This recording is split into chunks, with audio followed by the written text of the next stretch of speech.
عليه وعلى أهل بيته الطيبين الطاهرين سيما بقية الله في الأرضين واللعن الدائم على أعدائهم أجمعين من الآن إلى لقاء يوم الدين. اللهم نبر قلوبنا بالقرآن ووفقنا للعمل به.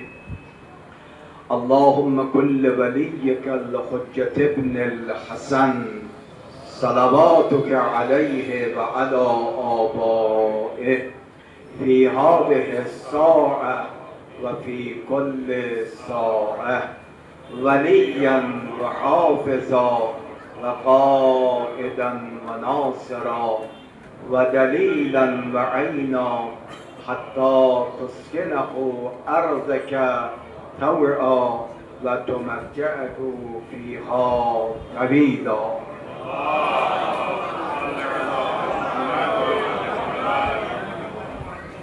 در آغاز سخن محضر یکایک شما حضار محترم، به ویژه محضر علمای اعلام، عرض سلام و ادب و احترام دارم. ابتدائی کلام میں آپ تمام مومنین اور خصوصاً علماء کرام کی خدمت میں سلام عرض کرتا ہوں. تشکر ویژه دارم از سرور مکرم حضرت حجت الاسلام و المسلمین جناب آقای صفی حیدر که بنده را قابل دانستند به عنوان مهمان ویژه دعوت کردند که در جمع شما علاقمندان به قرآن و اهل بیت حضور پیدا بکنم. میں خصوصی شکریہ ادا کرتا ہوں حجت الاسلام والمسلمین جناب صفی حیدر صاحب قبلہ کا کہ انہوں نے اس قرآن و اہل بیت کے مجمع میں ماننے والے لوگوں کے درمیان میں مجھے دعوت دی ہے ایک مہمان خصوصی کی حیثیت سے کہ میں آ کر آپ کے درمیان میں گفتگو کروں. حضاری که ما در خدمتشون هستیم هم اساتیدی هستند که در تنظیم المکاتب مشغول تعلیم قرآن هستند به دختران و پسران و همچنین عموم شما شیعیان و مسلمان ها. من هم محور بحث خودم را درباره علم قرار می دهم. جیسا کہ آپ جانتے ہیں کہ مجھے علم ہے اور مجھے معلوم ہوا ہے کہ یہاں حاضرین میں تنظیم المکاتب کے اساتید اور علماء کرام کے علاوہ تمام مومنین بھی ہیں، اور چونکہ گفتگو یہاں پر علم اور اس کے حوالے سے کی جا رہی ہے لہذا میری تقریر کا بھی موضوع جو ہے وہ علم. در رابطه با علم سخن زیاد شنیدید، اما من به فرموده قرآن میخوام چند نکته عرض بکنم. نکته اول آن است که اولین معلم هستی و مهمترین معلم هستی خدای تبارک و تعالی است.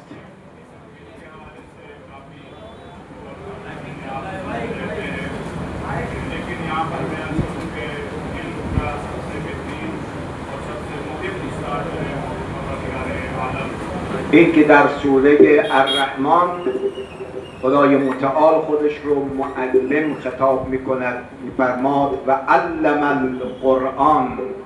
خدای متعال بوده است که قرآن را به پیغمبر تعلیم داده است.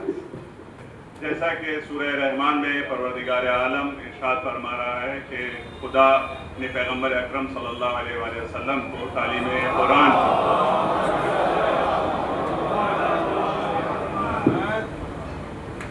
بعد از خدای متعال سلسله جلیله انبیاء علیهم السلام به عنوان معلمان بشریت هستند.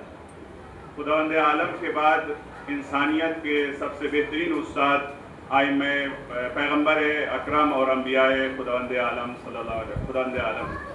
پس بنابراین معلمین نه تنها شغل انبیاست که شغل خدای تبارک و تعالی است. تعلیم تدریس جو ہے وہ صرف ایک انبیاء کام نہیں ہے، جیسا کہ آپ نے دیکھا کہ یہ کام خداوند عالم کا بھی تعلیم دینا ہے. اما نکته دیگر میخوام عرض بکنم آن است که خدای متعال سرتاسر این عالم هستی را از نعمتهای خودش پر کرده است. اما اگر سوال بکنیم از محضر مولا امیرالمؤمنین بین همه نعمتهای خدا چه نعمتی ارزشمندتر از همه است، امیرالمؤمنین میفرماد ارزشمندترین نعمت علم است.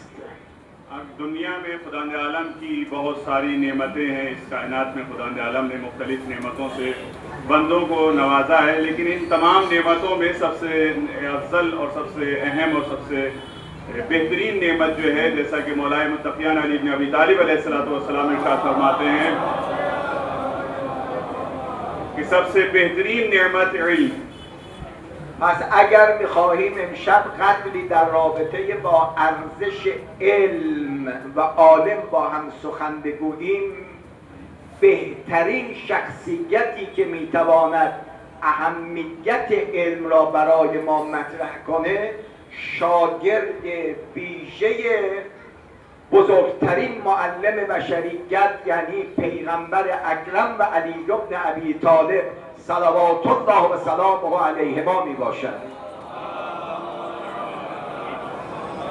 अगर हम ये चाहें कि इल्म के बारे में और इल्म की अहमियत के बारे में गुफ्तगू करें तो सबसे बेहतरीन शख्सियत और ज़ात जो है वो पैगम्बर अकरम सल्लल्लाहु अलैहि वसल्लम और मौलाए कायनात की ज़ात है कि जो इल्म और उसकी अहमियत को बयान करते हैं। من خواهش میکنم همه زن و مرد امشب به این حدیث نورانی توجه ویژه بکنن و از عشق و علاقه‌ای که به مولا امیرالمؤمنین داشتن خدا را شکرگزار باشند. मैं आज की शब में दरख्वास्त करता हूँ, गुजारिश करता हूँ तमाम मर्द और औरतों से, हाज़रीन से, कि इस हदीस को कि जो मौलाए मुत्तक़ियान से आप इश्क़ व मोहब्बत रखते हैं, इस हदीस को सुने और याद करें और शुक्र करें कि परवरदिगार आलम ने इस नेमत अली इब्न अबी तालिब सलाम के इश्क़ से आपको नवाजा है। 10 نفر از قبل با هم نشستن و با هم به این فکر افتادن که ما یک سؤال رو متفرقاً از علی بن ابی طالب سوال میکنیم. اگر برای همین یک سوالی که ما 10 نفر مطرح میکنیم 10 جواب مختلف داشته باشد، معلوم می شود که علی شاگرد به حق رسول خداست. 10 लोगों ने बैठ कर के ये मशवरा किया और गुफ्तगू की और ये तय किया कि मौलाए मुत्तक़ियान अली इब्न अबी तालिब अलैहिस्सलाम से एक सवाल किया जाए और अगर अली इब्न अबी तालिब अलैहिस्सलाम इस एक सवाल का जवाब हमें 10 अफराद को मुख्तलिफ जवाबात देते हैं तो ये इस बात की दलील है कि अली इब्न अबी तालिब रसूल अकरम सल्लल्लाहु अलैहि वसल्लम के बेहतरीन जानशीन और बेहतरीन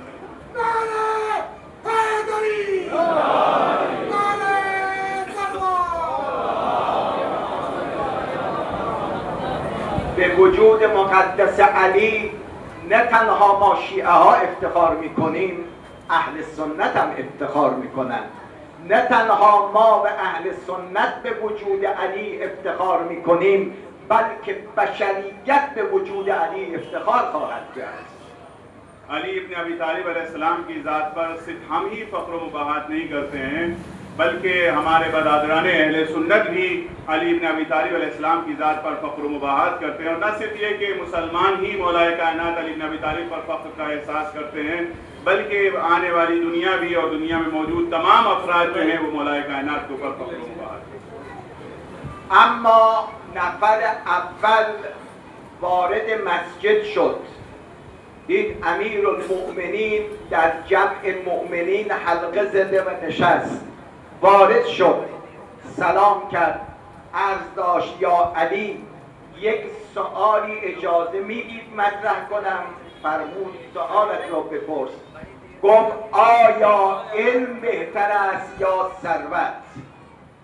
मौलाए कायनात अली इब्न अबी तालिब अलैहिस्सलाम मस्जिद में तशरीफ़ फरमा थे। वो 10 अफराद में से एक फ़र्द जो है मस्जिद में वारिद होता है और वारिद होने के बाद मौला को सलाम करता है और सलाम करने के बाद मौला से फरमाता है कि अली इब्न अबी तालिब क्या मुझे आप इजाज़त देंगे कि मैं आपसे सवाल करूं?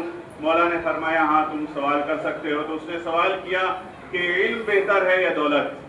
حضرت فرمود علم بهتر از ثروت است، چون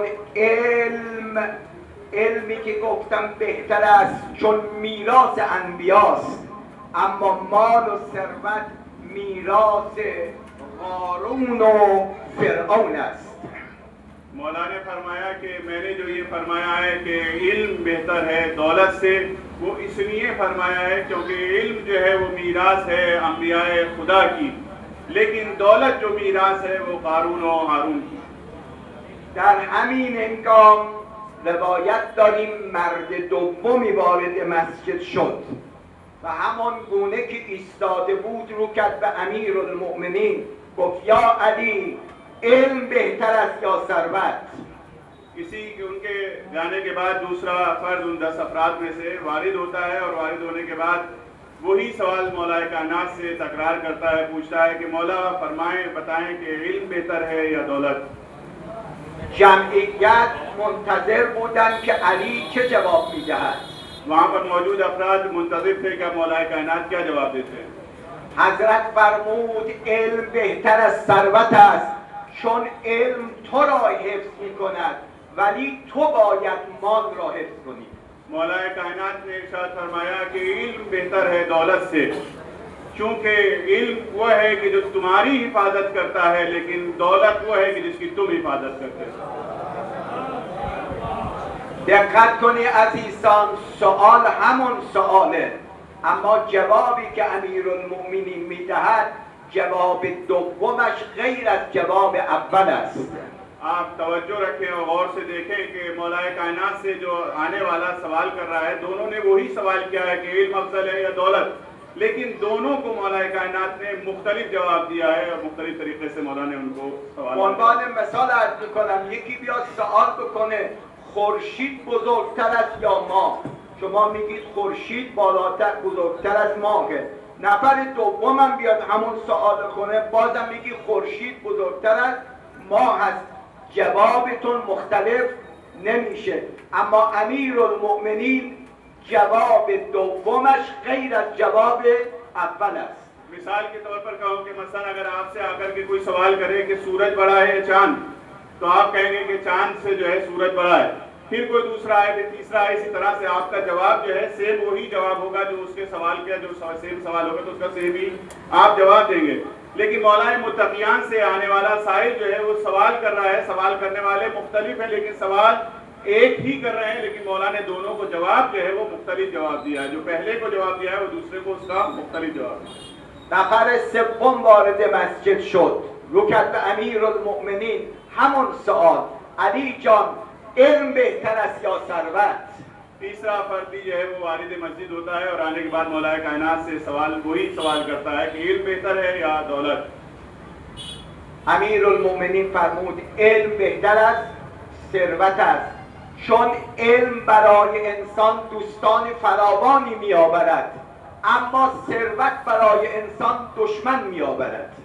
फिर मौला उसी को वही जवाब देते हैं, कहते हैं कि इल्म बेहतर है दौलत से, क्योंकि इल्म जो है इंसान के लिए दोस्त पैदा करता है और मुख्तलिफ तरीके से लोग जो है उसके दोस्त बनते हैं, लेकिन माल जो है वो इंसान के लिए दुश्मन पैदा करता है और माल की वजह से इंसान के लोग दुश्मन हो जाते हैं। گاهی اوقات یک پدر چند تا فرزند داره، اما این پدر ثروتمند میبینی به خاطر ثروتش بعضی بچه ها این پدر رو دوست دارن، اما بعضی از بچه ها همین پدر رو دشمن دارن. आप देखते हैं दुनिया के अंदर कि एक बाप है, उसके मुख्तलिफ बेटे हैं और उसके पास दौलत और सरवत है। उसी दौलत और सरवत की वजह से बाल बच्चे उसको दोस्त रखते हैं और बाल बच्चे उससे नफरत करते हैं। پس بنابراین جواب سوم این بوده علم برای آدم رفیق میاره، اما ثروت برای انسان دشمن میاره. लिहाजा तीसरे इंसान का जो जवाब दिया था मौला कायनात ने वो यही दिया था कि इल्म जो है इंसान के लिए दोस्त पैदा करता है और माल इंसान के लिए दुश्मन पैदा करता है। انسان کاری کنه دوست پیدا کنه بهتره یا دشمن؟ अगर इंसान चाहे कि अपने लिए दोस्त पैदा करे या दोस्त बनाए या दुश्मन, वो ज्यादा बेहतर है या दोस्त बनाना ज्यादा बेहतर है। امیرالمؤمنین میفرماد علم بیاموز، علم تو زیاد کن تا دوستانت بیشتر شود. मौलाए मुत्तकियान फरमाते हैं कि अपने इल्म में इजाफा करो ताकि तुम्हारे दोस्तों में इजाफा हो।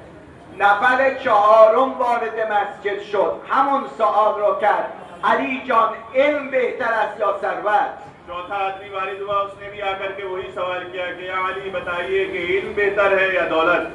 امیرالمؤمنین فرمود علم بهتر از ثروت است. मौला ने वही जवाब दिया कि इल्म बेहतर है दौलत से, چون علم را هر چه انفاق کنی کم نمی شود، زیادم می شود، اما مال را هر چه خرج کنی کم می شود.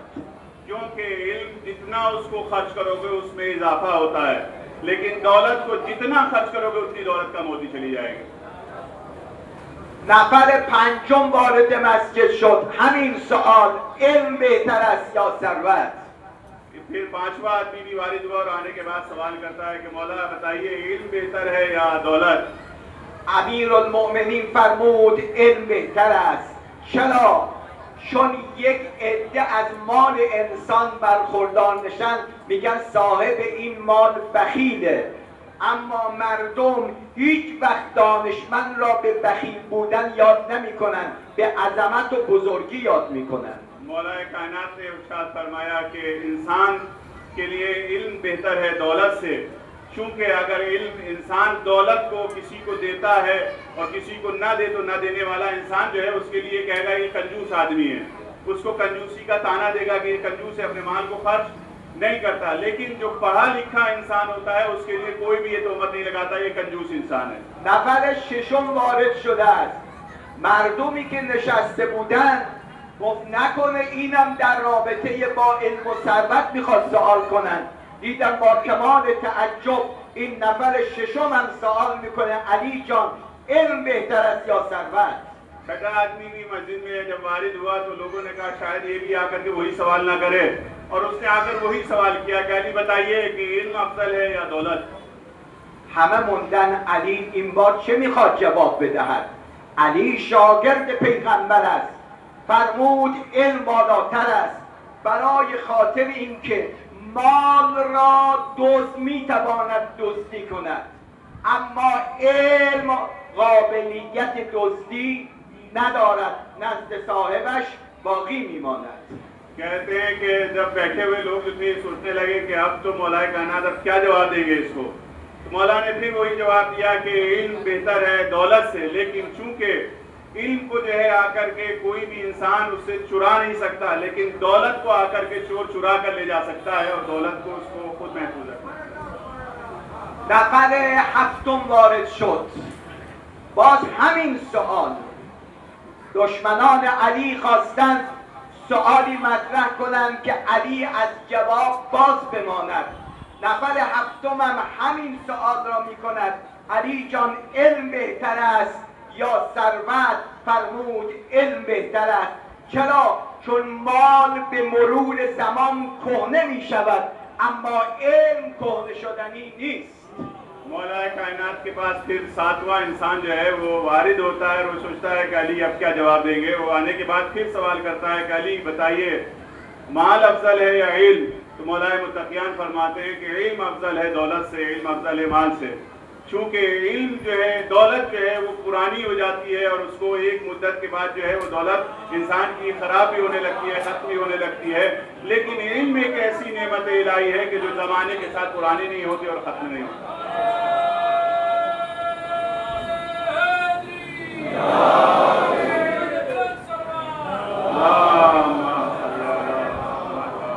هشتمین نفر وارد شده است. جمعیت همه نگاه میکنن این میخواد چی سوال کنن. دیدم با کمال تعجب او هم همون سوال رو میکنه: علی جان، علم بهتر است یا ثروت؟ फिर जो है वो आठवां इंसान जो है वारिद होता है, और आठवां इंसान जब वारिद होता है तो लोग कहते हैं आप जाने ये वाला आकर के अब कौन सा सवाल करेगा. लेकिन उसने भी वही सवाल किया कि अली बताइए कि इल्म अफजल है या दौलत? علی علیه السلام در مقام جواب فرموده است علم بهتر است. چرا؟ چون هر چه ثروت داری موقع مرگ از تو جدا می شود و با تو به همراه قبر و قیامتت نمیاد، اما علم هیچگاه از تو جدا نمی شود، همراه تو از دنیا به قیامت می آید. फिर मौलाए कायनात इसको भी वही जवाब देते हैं कि इल्म अफजल है दौलत से, चूंकि इल्म जो है, दौलत जो है वो तेरे साथ दुनिया में ही खत्म हो जाएगी। जब तू इस दुनिया में से जाएगा तो तेरे साथ दौलत नहीं जाएगी, बल्कि तेरी दौलत यहीं दुनिया में रह जाएगी और तू आखिरत में बिना दौलत के जाएगा।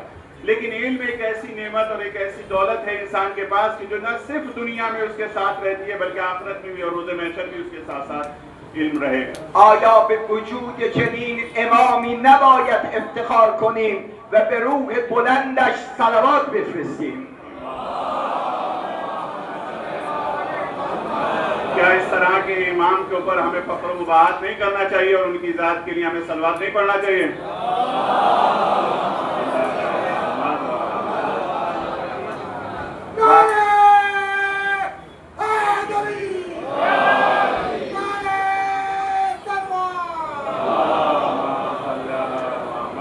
و بالاخره نفر نهم وارد مسجد شد. नवा आदमी भी जो है वो मस्जिद में वारिद हुआ। نفر نهم با کمال تعجب همون سوال را مطرح کرد: علی جان، علم بهتر است یا ثروت؟ नवे आदमी ने भी आकर के भी वही सवाल किया कि जो पहले ने सवाल किया था और उससे पहले के 8 लोगों ने सवाल किया था कि अली बताइए, इल्म अफजल है या दौलत?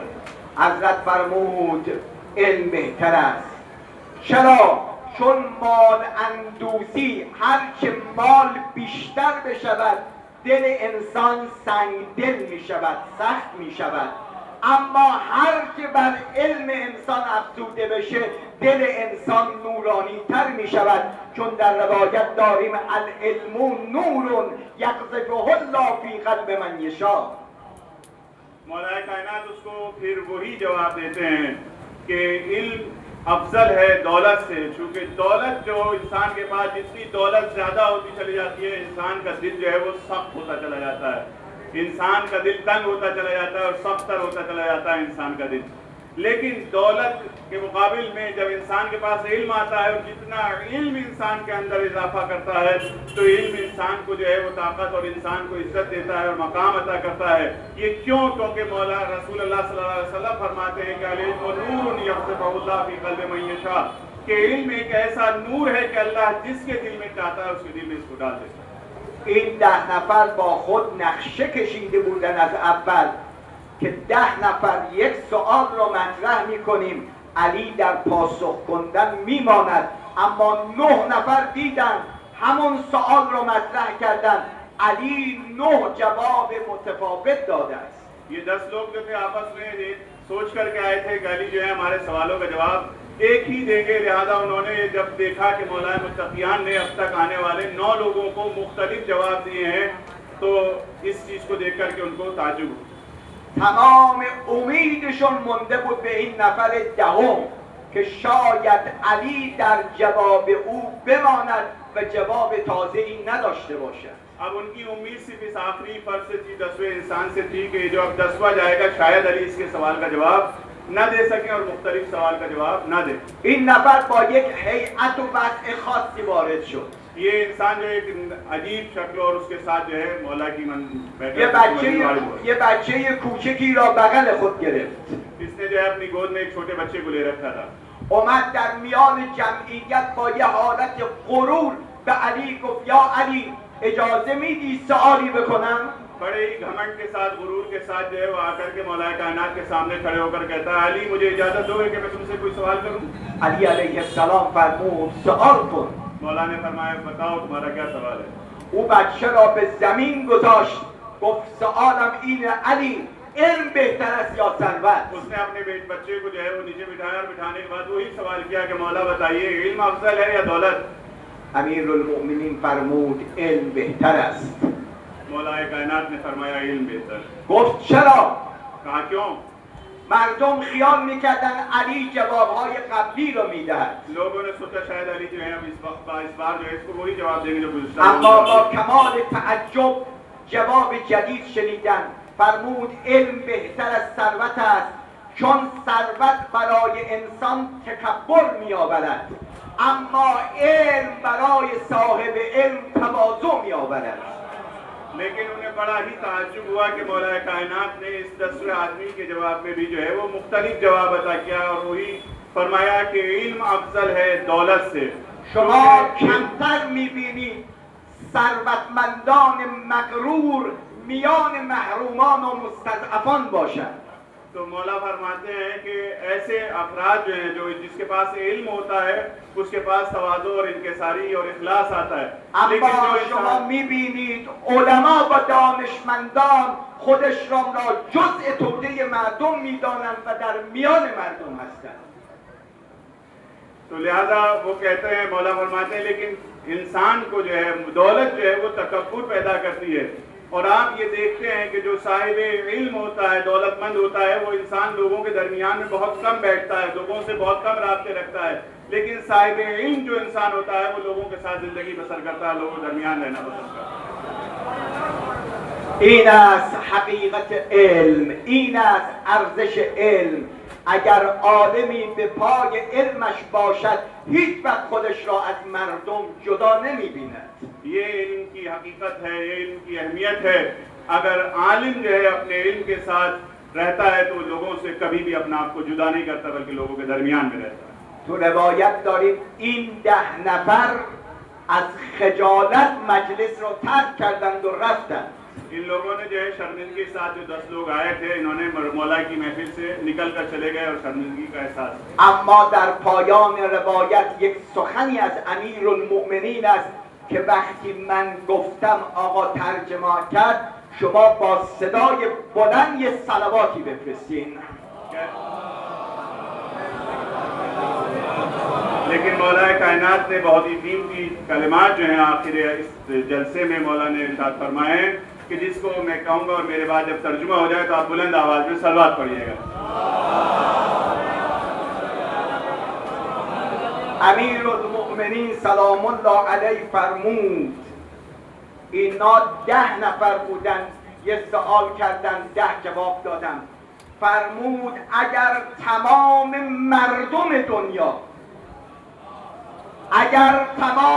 مردم دنیا می اومدن همین سوال رو از من میکردن، من به تعداد مردم دنیا جواب دیگر میدادم. मौलाए मुत्तकियान फरमाते हैं, अगर पूरी दुनिया के अफराद भी, इंसान भी जो है आकर के मुझसे यही सवाल करते तो मैं हर फर्द के मुकाबिल में मुख्तलिफ जवाब देता. सुभान अल्लाह, सुभान अल्लाह, वाह वाह वाह, तकबीर, अल्लाहु अकबर, در پایان این جمله را از امیرالمؤمنین براتون بگم که عالمان دین جدای از مردم خصوصا از قشر محروم نیستند.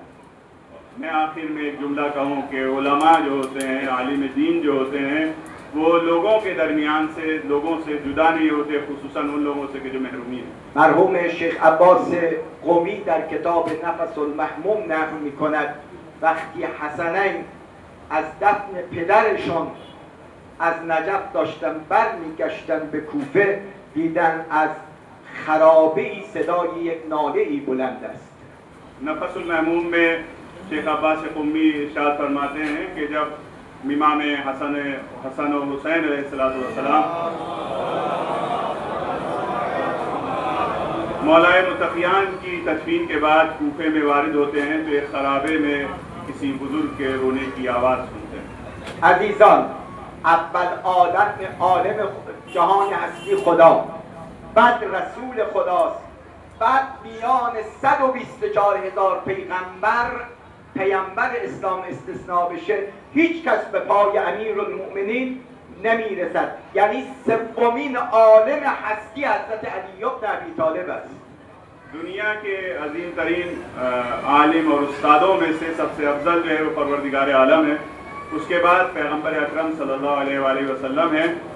लेकिन तीसरा आलिम जो है वो 1,24,000 अंबिया पैगंबर अकरम को छोड़कर उनमें सबसे अफजल जो है वो हमारे इमाम, उनके बाद जो है वो हमारे इमाम अली इब्न अबी तालिब अलैहिस्सलाम पैगंबर के बाद तीसरी शख्सियत. اما این عالم برجسته بشریت هیچ وقت از طبقه محروم جدا نبود. लेकिन ये पूरी कायनात में तीसरा सबसे बड़ा आलिम अपने लोगों के दरमियान में हमेशा रहते थे और उनसे कभी जुदा नहीं। وقتی امام حسن و امام حسین صدای این ناله رو از خرابه شنیدن، دوتایی رفتن وارد خرابه شدن. जब इमाम हसनैन अलैहिस्सलाम ने जो है उस बुजुर्ग के रोने की एक कोने से आवाज़ सुनी तो उस खराबे में ये तशरीफ लेकर गए। دیدن یک پیرمرد نابینای جزامی بیمار یک گوشه خرابه نشسته داره گریه میکنه. उन्होंने देखा कि एक कोने में बैठा हुआ एक बीमार इंसान कि जो कोढ़ की बीमारी में मुब्तला है और उसकी आंखों की बीनाई जा चुकी है, गिरिया कर रहा है। امام حسن و امام حسین کنارش رفتن، گفتن پیرمرد چرا گریه میکنی؟ इमाम हसनैन अलैहिस्सलाम उसके नज़दीक गए और जाकर के उससे सवाल किया, भाई तुम क्यों रोते हो? این پیرمرد با گریه گفت الان 3 شبانه روز است نان آور مهربانم خبری ازش نیست. उसने बड़े ही दर्दमंदाना लहजे में कहा कि मैं आज 3 दिन हो गए कि मेरे लिए खाना लेकर आता था, वो फर्द अब खाना लेकर नहीं आया। امام حسن سوال کرد آی پیرمرد آیا نشانی از این نان آورت داری؟ उन्होंने मौलाए इमाम हसनैन अलैहिस्सलाम ने उससे सवाल किया कि जो इसको तुम्हारे लिए खाना लेकर आता है उसकी कोई पहचान है तुम्हारे पास, कोई जान पहचान रखते हो? پیرمرد گفت من نابینا بودم، یک بارم نتونستم این آقا را بشناسم و ببینم. कहते हैं कि मैं चूंकि निगाह मेरी कमजोर थी और मैं नाबीना था, मैं इनको नहीं पहचान सका और नहीं जानता था कि आने वाला कौन। گفت آیا کمترین نشانه ازش نداری؟ कहा कोई छोटी सी अलामत भी और निशानी भी तुम्हारे पास नहीं है कि जिससे हम पहचान सकेंगे आने वाला कौन था? گفت یک نشانه دارم، با آن اینکه هر شب که می اومد این نان را لقمه لقمه می کرد و دهانم می گذاشت، آب به من می داد. وقتی شکمم سیر می شد من ازش سوال می کردم آقای مهربان اسمت چیه؟ आने वाले की बस एक अलामत और एक निशानी ये है कि जब वो मेरे पास आते थे तो आकर मेरे पास नज़दीक बैठते थे, अपने हाथ से मुझे निवाले बना बना करके मुझे खिलाते थे। जब मेरा पेट भर जाता था तो मैं उनसे पूछता था कि मौला बता आप आने वाले मुझे ये तो बता दो कि तुम कौन हो? همیشه یک جواب به من میداد. उन्होंने हमेशा बस एक ही जवाब दिया। میگفت پیرمرد به اسمم چیکار دارید؟ من بنده ای از بنده های خدا هستم. ए बुजुर्ग तुम मेरे नाम जानकर क्या करोगे? मैं खुदा के बंदों में से एक बंदा। بعد به خاک می افتاد، گفت خدایا من شکم بنده ای از بنده ها تو سیر کردم، دلش رو شاد کردم، او رو از خود راضی کردم، خدایا تو هم از من راضی باش.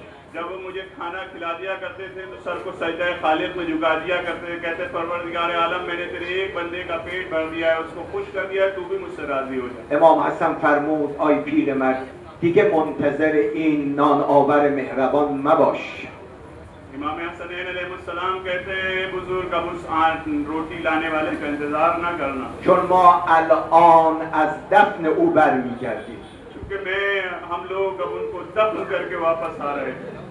این یک نمونه از عالم دین است که از محرومترین افراد جامعه جدا نیست. ये एक मिसाल है एक ऐसे आलिम की कि जो कभी भी अपने लोगों से जुदा नहीं हुआ था, कि जो महरूम तरीन इंसान था मजमे। پس اگر ما سوال کنیم علم بهتر است یا ثروت، همه شما جمعیت به طلع امیرالمؤمنین جواب میدهید علم بالاتر از ثروت است. अगर मैं अब ये सवाल करूं कि इल्म बेहतर है या दौलत, तो आप सब मौलाए कायनात की इत्तिबा करते हुए यही जवाब देंगे कि इल्म बेहतर है दौलत। اما علم فراوان در این دنیا، اما بگردیم بهترین علم را بیاموزیم. بهترین علم را پیغمبر معرفی کرد، علم قرآن و روایات اهل بیت. انی تارک فیکم الثقلین کتاب الله و اطرتی. अगर हम दुनिया में इल्म बहुत ज़्यादा हैं, मुख्तलिफ उलूम जो हैं दुनिया के अंदर पाए जाते हैं, लेकिन अगर हम सवाल करें कि बेहतरीन इल्म क्या है तो पैगंबर अकरम जवाब देंगे कि इन्नी तारिकुन फीकुम अस-सक़लैन, मैं तुम्हारे दरमियान में 2 ग्राम कदर चीज़ें छोड़े जा रहा हूँ, एक कुरान और दूसरे अहले बैत। من به جناب آقای صفی حیدر و همه اساتید تنظیم المکاتب تبریک عرض میکنم. مسئولیت یک مکتبی را قبول کردیم که کارشان تعلیم قرآن به بچه های مسلمان هست. मैं मुबारकबाद पेश करता हूँ मौलाना सफ़ी हैदर साहब क़िबला को और उसी तरह से तंजीमुल मकातिब के उन तमाम असातिज़ को जो तंजीमुल मकातिब के मकातिब में तदरीस करते हैं, क्योंकि इन्होंने जो मसूलियत उठाई है वो ये मसूलियत है कि लोगों को कुरान की, बच्चों को कुरान की तालीम दे। به همه پدران و مادرانی هم تبریک عرض میکنم که فرزندان خودشون را میفرستن برای یاد گرفتن قرآن. उन तमाम वालिदैन को भी मैं मुबारकबाद पेश करता हूँ कि जो अपने बच्चों को इन मकातिब में कुरान करीम की तालीम हासिल करने के लिए भेजते हैं। به حضور شما مؤمنین در این جشن هم نشانه علاقه و اهمیت شما به قرآن است. आपका भी यहाँ आना इस बात की दलील है कि आप लोग कुरान को दोस्त रखते हैं और कुरान को अहमियत देते به همه شما تبریک عرض हैं। आप میکنم. लोगों को भी मुबारकबाद पेश करते از اینکه چند دقیقه وقت شما را گرفتم عذرخواه هستم. हैं। इस हिस्से बात से कि मैंने आपका बहुत वक्त लिया, कुछ मिनट आपके मैंने ज़ाया किए, उसके लिए माज़रत चाहता हूं। و در پایان فرصت را غنیمت می‌شمارم یادی کنیم از مرجع عالی قدر امام شهیدان حضرت آیت الله العظمی امام خامنه‌ای. वक्त को गनीमत जानते हुए आखिरी कलाम में मैं जो है याद करता हूँ रहबर मुअज़्ज़म शहीद उम्मत आयतुल्लाह सैयद अली खामनई, همان بزرگواری که هنوز بدنش دفن نشده است. वो ज़ात के जिसका तकफीन बदन अभी तक दफन नहीं किया गया है। گرچه او در میان ما نیست اما یاد و نام او همچنان در دل ما زنده خواهد موند. अगरचे कि वो इस वक्त हमारे दरमियान में नहीं है, लेकिन उनका नाम जो है और उनकी ज़ात जो है हमारे दिलों में हमेशा जिंदा व जावेद रहेगी। از علمای بزرگواری هم که در جلسه هستند از اینها هم تقدیر و تشکر میکنم. तमाम उन उलमा से कि जो इस जलसे में हाजिर हैं उनका भी मैं तशक्कुर अदा करता از یکایک شما زن و مردم که با حوصله و سکوت به عرایضم گوش دادی تقدیر و تشکر हूं। میکنم. मैं आप तमाम सामीन का भी, मर्द और औरतों सबका मैं शुक्रगुजार हूँ कि आपने बड़ी ही मोहतरामाना तरीके से मेरे कलमात हदीस को सुना, उसका मैं तशक्कुर و السلام علیکم و رحمت الله و برکاته.